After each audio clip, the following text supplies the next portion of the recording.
I skipped over you enough. I have a question about the content creation. So how did you go from like 1+1=2 to like game? Did you bring in any like third-party content creators, or did you guys just do all of it yourselves? You know, we developed most of this completely in-house, and even all the artwork and everything. Pretty much, we had a very small core team of 3 founders who were all working full-time. And then other than our educational advisors from Stanford and also Synapse School in Menlo Park, who would validate a lot of our approaches. Other than that, everything was built in-house. Like I said, the very core concept is 1+1. And then that's, or 1+-1, and that's how you obliterate things in the game. You neutralize it by reducing it to 0. So that forms the foundation, and as you move on, you start realizing, hey, the world is not going to give you the number you need to destroy this obstacle. So you start picking up all the different gadgets, like division swords and things, and you use that to create the number you need.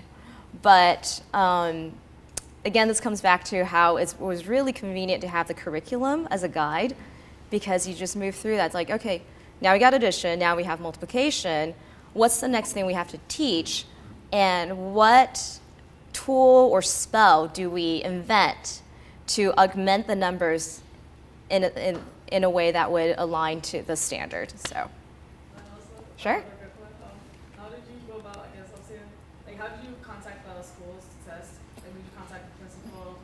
Like, how did you, I guess, yeah. We called up a lot of people. We would just go through, in the very beginning, we would just make a list of all the schools in the area and call them up one by one.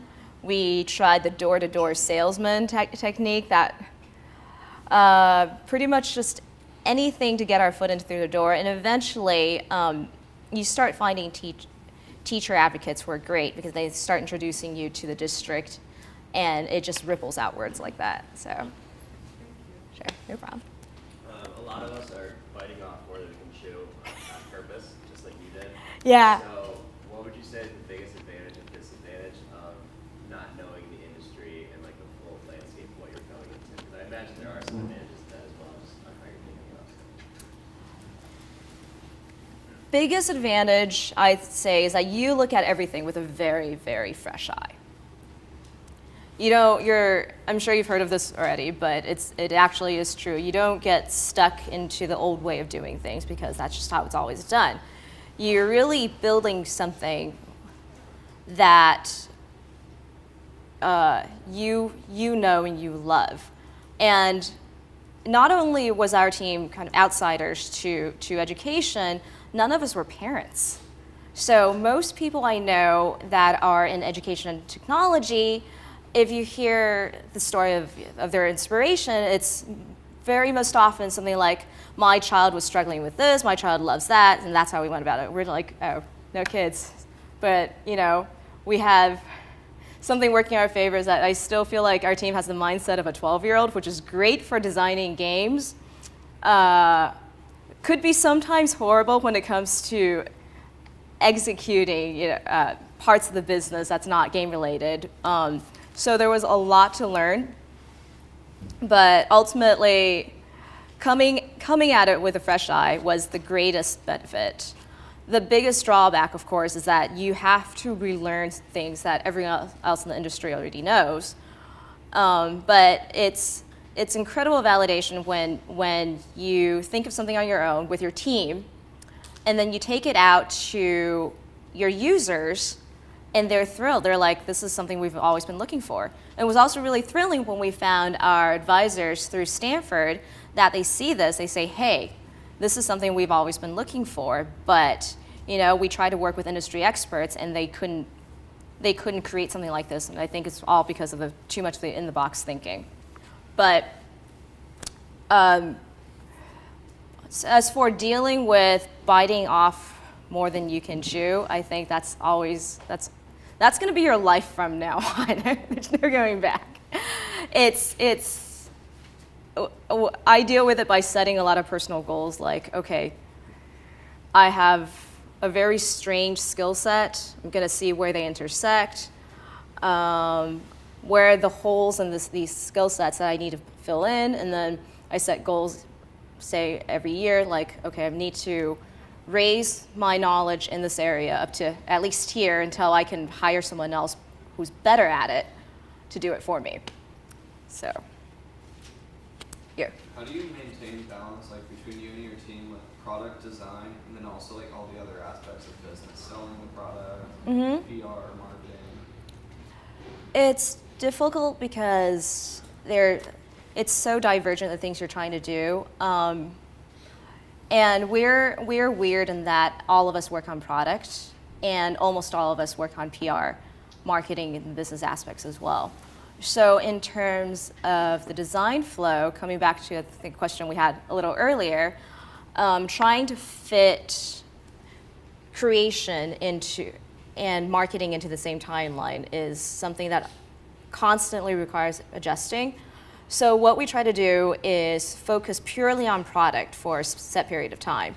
And being part of the incubator, that was really helpful because they're product-focused incubator.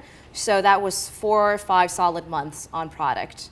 And thinking about marketing and making plans, but not having to distract yourself from that. So during the product phase, it's all building and testing, building and testing. There's some back and forth between me and my team. It's weird because I'm the artist and also the marketing and business lead. So that's like 2 very different sides of my brain, and you have to flip that switch really quickly sometimes. Like, it freaks my team out sometimes too, when I'm the happy-go-lucky game designer one moment, and the next moment I'm like super hardcore marketing milestones person. But I think it's helpful when you set aside blocks of time dedicated to product or dedicated to business development. There's going to be a lot of overlap, but you just don't want to carve up your day too much, so you're constantly bouncing back and forth between the two. Okay, ooh, lots of hands. I haven't called on you before. No, go ahead. Thank you for this sharing. I really like it. You see, my country, Taiwan, they still have a lot of the team is working on similar thing like that. Oh, great. This is the first thought is so interesting and everything. So really impressive. So my question is like, do you ever plan to do on some other subject like science or physics?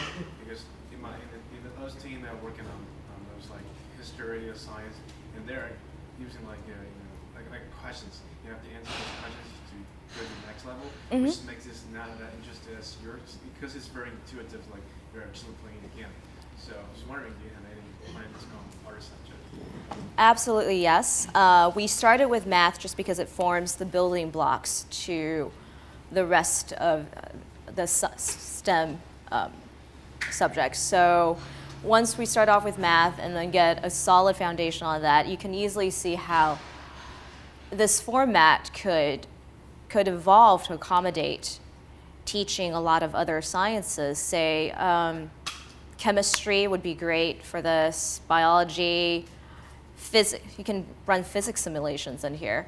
So yeah, short answer to that is yes. And we're definitely trying to stay away from the whole Q&A model.